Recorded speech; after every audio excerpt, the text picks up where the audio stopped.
I truly believe this is the case. The only things I've read on the medical side that are worse than what the trans surgical butchers are doing right now are the experiments conducted on the Chinese by Unit 731 in Japan. Right. And that an absolutely insane comparison. Because I was paying attention to women who were being bullied offline, who were called TERFs, you know, and I was trying to figure all this out, but I saw that women were getting death threats and rape threats for even discussing it. Is there not anything that could be said about I just thought, as soon as bullying and harassment of transgender people? Or is he just going to ignore that? What? The feminism these women were practicing was basic feminism that I... You mean the kind that believes that women exist? That women exist. Oh, yeah, that kind of feminism. That they have value, that sex is important. Hold on. If you believe in transgender... This discussion is so confused. If you believe in transgenderism, that doesn't mean that you think that women don't exist. And you should be able to practice feminism in a way that's completely separate from this discussion on transgenderism. And yet TERFs choose to talk about transgenderism often exclusively. Like, it's interesting how if somebody talks about transgenderism in the way that these TERFs do, then it's like it's exclusively centered on that. It's like their obsession. They don't really talk about anything else. It's kind of like an all or nothing kind of thing. Like, either you acknowledge that it's a very niche topic and you just don't talk about it very much because you actually genuinely care about feminism as a whole, or it's kind of like your personal obsession and you spend every second you spend on social media tweeting about it and talking about it instead of the broader issues related to feminism that you probably should be talking about. It did not seem exclusionary. The feminism these women were practicing, whether you consider it to be exclusionary, just comes down to whether you think trans women are women. If you think that they are women, then it's exclusionary to exclude trans women. And if you think that they're not women, then it's not exclusionary to exclude them. So yeah, he's kind of like sneaking in that premise there, that trans women aren't women. Especially fetishistic men, those sorts of men. Yeah. Mm-hmm. I don't understand Peterson's comment there. So Linehan mentioned trans people in sports, and I think that a lot of people, even in the trans community, agree that trans women should be allowed to compete in sports with cisgender women. Like there's agreement even among transgender people on that point. But then Peterson mentions fetishistic men. I don't understand what Peterson's point there is. Just to go back to the women exists point, like I would actually go as far as saying that most trans women, or even most trans women would or should believe that women exist. I don't even know what it would mean to think that women don't exist. I don't know what that would mean. I mean, I guess Peterson is sort of suggesting that a lot of these people in the trans community think that gender doesn't exist in the sense that it's just a total social construct. But I mean, I don't think that really makes any sense. If you have people who are identifying as women, I think that in order to identify as a woman, you have to think that there's something meaningful. There has to be something meaningful to identify as. It can't just be a word. Like, you have to think that there's some meaningful concept of a woman that you identify with. God, I don't know. It can be so difficult to judge how much right-wing content there is versus left-wing content because of the way that social media algorithms work. Because obviously, like, if you're consuming right-wing content, you're going to be fed more of it, and if you're consuming left-wing content, you're going to be fed more of it by the algorithm. But I don't know, it just sort of feels like there's so much right-wing content. I mean, I recognize I'm saying this as I'm looking at the related videos on a Jordan Peterson video, so you would expect to see a lot, but saying, hey, you shouldn't be cutting the breasts off little girls. You shouldn't be. Yep, there's one non-hate crime incident. Yep. We can keep piling them up. There shouldn't be men in women's prisons. Hold on, how often does that happen? Okay, like how many cases are there of that? The minimum age for gender reassignment surgery is 18 years old. Okay, gender reassignment surgery, that's the name for it. Gender affirming surgery on children. How often does that happen? And he's from the UK, so let's look at the UK. Wait a minute, no, it would be illegal because what we just saw was a UK source. and it says that you have to be at least 18. Is that a new law or what? This is the government. This is the source from the government. Surgical treatment is not available to people under 18. So I don't know what he's talking about there. Is he talking about another country, or what country is he talking about there when he mentions... You shouldn't be cutting the breasts off little girls. When he mentions that, I don't know what country is he talking about there, because he can't be talking about the UK. You shouldn't be... Yep, there's one non-hate crime incident. Yep. We can keep piling them up. There shouldn't be men in women's prisons. It's actually against the... Men in women's prisons. I assume by men he means trans women. For the sake of like clarity for the conversation, even if he doesn't think that trans women are women, he, for the sake of clarity, he could at least say men who identify as women. He could at least say that, so I know what he's talking about. But instead he just says men. But I guess he means trans women. Trans women in women's prisons. UK. In England and Wales, there were 230 trans prisoners at the last count on the 31st of March 2022. So 230. But of the 49 transgender prisoners in female prisons, 6 were trans women. So if you look at female prisons, only 49 of the prisoners are transgender, and of those transgender people, only 6 are trans women. So only 6 of them are biological males, and the rest of them are biological females identifying as men. So there is a grand total of 6 biological males in female prisons. Doesn't really sound like a huge issue. Why is he talking about this one particular case as though it's representative of the entire set of transgender people, which as a whole is still pretty small?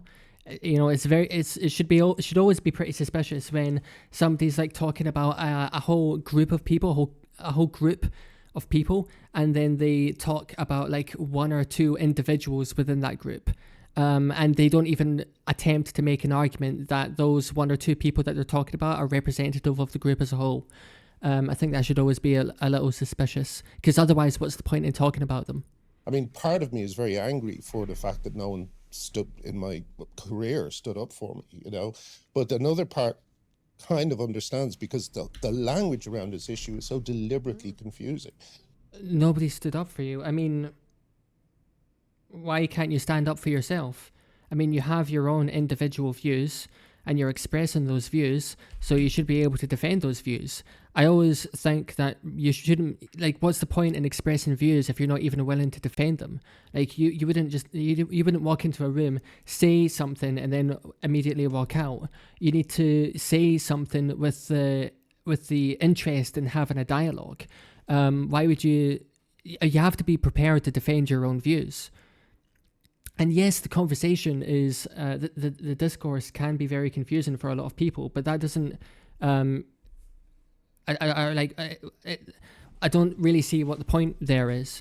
Like, it's confusing for people who are criticizing the group, and it can be confusing for people within the group. That just means that we need to have more discourse to like work everything out. The most reprehensible people you could possibly imagine, but insane. It's not worse than insane. Truly malevolent and fetishistic and demented in the way that we've been describing. What is it with him and the word fetishistic? I'd be interested in hearing him talk a bit more about that. Does he think that it all exclusively comes down to some sort of sexual fetish, that it's all just for sexual gratification? Because if so, that means that he's completely dismissing the idea of gender dysphoria. As a clinician, he should at least have interest in that as a condition. But if that's truly his belief, then he would have to be discarding the entirety of gender dysphoria. But this was a group that said, if you mock us, you're actually punching down. You're a bully. Yeah. You're a bully. Mm-hmm. Even though, of course, their whole movement was legitimizing bullying. How on earth is the movement founded on bullying? I'd be interested in hearing that. I mean, I'm sure there are some crazy people on Twitter who do send death threats to people they disagree with. You're going to see that in, you know, you're going to see examples of that in almost every political group on the internet. That's just the way that politics on the internet is like. But it's a different claim altogether to say that the movement as a whole, like in principle, is like the principles of the movement. This is what it sounds like he's saying. It sounds like he's saying that the principles of the movement are founded on bullying, which is nonsensical. And it is punching down. To be clear, I think it's okay for people to make fun of anything, but a lot of the time when people attempt to do this, it's not even funny. You can tell it's just like masquerading as some weak attempt to communicate some political point. And it is punching down. Like I don't like, regardless of how many examples you can point at of how many people there are in a particular group who send death threats or whatever on Twitter. As you know, principally it is punching down.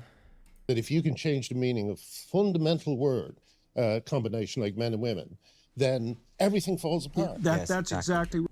What do you mean everything falls apart? Why is he saying that as though language has never evolved in the past? That's the first thing. And secondly, what the thing that's actually really going on is we're questioning the meaning of words. It's not like we are like tearing up the dictionary and like overhauling a word and completely replacing definitions with completely different definitions and saying that these are the definitions that we have to use going forward. That's not really what's happening. We are questioning the meanings of words. We are by questioning concepts. And if you are going to question concepts, which I'm sure basically everybody, including Peterson and Linehan and everybody, would acknowledge is a thing that we need to do. If you're going to question concepts, then that necessarily inevitably leads to us sometimes changing the meanings of certain words, because oftentimes we have a word that we think captures a certain meaning or represents something, but we realize that we've sort of missed the mark with that word, so we have to sort of change it somewhat. Like this is like we've misunderstood. Like a word is meant to represent a concept, and if we discover that we've misunderstood the concept, then we might have to change the way that we use the word. But we would still be using the same word, because the concept that we're attempting to capture with that word hasn't changed. We decide to try to capture an intuitive concept with a particular word, in this case man or woman, and then we realize that we've maybe misunderstood that concept to some degree, and then we have to like change the way that we use the word. That's not a new thing. There is no distinction more fundamental than the distinction between male and female. It's more fundamental than up and down. It's more fundamental than black. Wait, what? He's saying that there's literally no, this is starting to sound disingenuous to me. He's saying that, is this really what he's saying? That throughout the whole throughout the whole library of human concepts, there are no two concepts more diametrically opposed? Is that really what he's saying? Black and white or night and day. And if you can get people to swallow the equivalence of that fundamental pair of opposites, there is absolutely no lie whatsoever that they'll resist. And in a sense... What? So he would say that those two words are closer to being opposites than good and evil, or true and false. He would say that man and woman are closer to being opposites than true or false. The trouble was Eddie Izzard said that he would have been a victim of the Holocaust. And I said, yes, the Nazis famously bigoted against straight white men with blonde hair. You know, that got me called a Holocaust denier by trans rights activists. Wait, so I'm not familiar with Eddie Izzard. Why did he say that? Because I'm not actually familiar with him. Eddie Izzard, Holocaust. Because surely there was a reason he said that. Okay, why did he say that? Is he trans? Oh, they are trans. They identify as a woman, but they still use the name Eddie. That seems odd to me. But okay. I mean, so yeah, this reminds me of J.K. Rowling, because I think not that long ago, J.K. Rowling was denying on Twitter that the Nazis went after transgender people. I think, hold on, Nazi transgenderism. Let's look it up. Transgender people in Nazi Germany. Nazi Germany, transgender people were prosecuted, barred from public life, forcibly detransitioned and imprisoned and killed in concentration camps. Oh yeah, here we go. On the 13th of March 2024, author J.K. Rowling tweeted a series of responses to an anonymous critic who argued that Rowling was upholding Nazi ideals for viewpoints of translation, in which Rowling were not targeted. Yeah, and then she was, and then people called her a Holocaust denialist, which is true if transgender people were targeted in Nazi Germany, and it sounds like they were. I mean, it looks like it did happen based on what I'm looking at. I mean, there are other sources that seem to be saying the same thing. Museum of Jewish Heritage. Brutally targeted trans community. I guess we don't need a specific number. I could look into this deeper, but it does seem like it did happen. It looks like, I mean, there's a whole Wikipedia article on it. It seems like it would be difficult to write this much about it if it didn't happen. So it would make sense for him to be described as a Holocaust denialist. I don't think that's like a radical accusation. But Foucault, is that how you pronounce his name? Foucault, yeah. Foucault's one of his observations is that in a small village there might be a guy who calls himself mayor, but he's not the mayor. He's just a crazy guy. But everyone says, "Oh, hello, mayor," and they listen to him and they take his advice and stuff like that. And that seems to be what affirmation is. Yes. Right. Yes. But the thing is, once you widen it throughout society, it falls apart. It's untenable once you get outside of that small village. What he's saying would only make sense if you thought that gender identity was purely a matter of affirmation and identification. I mean, if you thought that's what transgenderism was, if it was purely to do with identification, and that it wasn't reflective of any objective underlying fact of the matter, and that probably is what he believes. But I just thought I'd point out that he seems to be yet again smuggling in a premise there that he hasn't justified, and one that I think I would disagree with. What he's saying there doesn't make any sense if you think that the affirmations and the identifications are reflective of something objective, because if that's the case, then it should be extended far and wide, even if a lot of people don't necessarily recognize it or understand it. It's not exactly the same as identifying as a mayor. Or anything else you want to substitute the word mayor for, if it's reflective of some objective reality. I truly believe this is the case. The only things I've read on the medical side that are worse than what the trans surgical butchers are doing right now are the experiments conducted on the Chinese by Unit 731 in Japan. Right. And that an absolutely insane comparison, and actually quite insulting to anybody who had to endure the horrors of a place like that. So the worst war crimes committed during World War II in Auschwitz and Unit 731 were motivated by I would say like probably like a large part sadism, and maybe to another degree genuine interest in what kind of like medical conclusions could be derived from the testing, although not a lot of reliable, helpful, useful conclusions could be derived from the experiments because of the lack of rigorous scientific methodology behind what was happening. But that neither of those motivations apply to the gender reassignment surgeries that happen, which again happen very, very rarely, especially in a place like the UK. I haven't looked up the US numbers, but I imagine it's similar over in the US. And Graham Linehan and Andrew Doyle, Graham Linehan being the guy who brought it up in the first place, are both from the UK, and yeah, it just doesn't happen at all. So it's just ludicrous on so many levels to compare that to the torture that people experienced in Unit 731, where people were like being inflicted with the plague and frostbite and gangrene and all sorts of horrific things. When it's just, even if you disagree with gender reassignment surgeries, the two things are totally incomparable.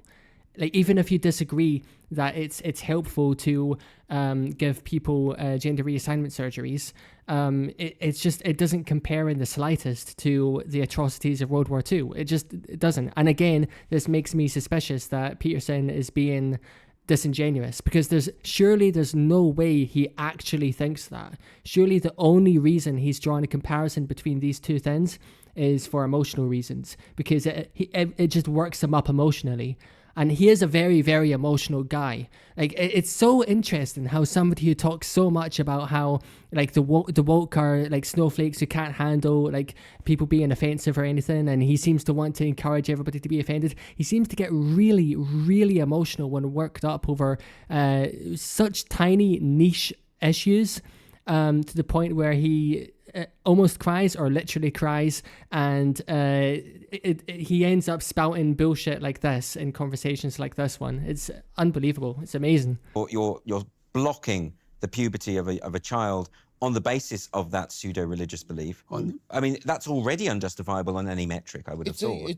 Okay, so now they're talking about puberty blockers. Let me look this up. Puberty blockers, because I feel like maybe last week or the week before that, they were actually banned in the UK. Puberty blockers for the treatment of gender incongruence and or gender dysphoria in under 18s were banned, updated today to make the order indefinite. So this incredibly niche issue is now no longer even an issue. That the surgical scars on... So they're continuing to talk about gender reassignment surgery, and I would go back to saying that, number one, it's a very rare occurrence, and number two, it's kind of a separate conversation from the broader conversation about gender, which they started off with at the beginning. Like, you can like accept transgenderism and, you know, defend the transgender movement and so on, and also be against puberty blockers and prepubescent people having gender reassignment surgery and all of these sorts of things. So it's a separate conversation. Those are the 2 points that I would make. But one person said your breasts would grow back. You know? Really? Yeah, I can't remember who said it, but, like, I mean, there's all sorts of kooks in this movement. Who said that? You can't just say that and then not give a name. Who said that? What? Some person you met on the street? Who said that? Who said that the breasts will grow back? Our default assumption when we see a man participating in women's sports is that that person is a malignant narcissist. Because, first of all, obviously, because all you have to do is think about it for 15 seconds. And I'm dead serious about this. It's like, okay, you're Leah Thomas. Okay, so now they're going back to talking about trans women in women's sports. Again, I think that a lot of people, including people in the transgender community and defenders of that community, actually agree on this point. I just feel like they're maybe like they're choosing to talk about these points as proxies for as a way to sort of like indirectly talk about the broader transgender issue in a critical way. That's the way I feel about it. I think that's what they're doing. That was William. Everyone else, he's waiting the prison sentence. We don't know how long he's going to be in prison. Whoa. But why is someone... Who's the comedian who got nailed for teaching his dog to do the hips? Now they're just talking Count. about boring free speech censor stuff like I thought they would, which is easier for them to talk about. I mean, it's not like the gender stuff is difficult for them to talk about, because like they don't challenge each other and they don't challenge themselves on their understanding of any aspect of that topic.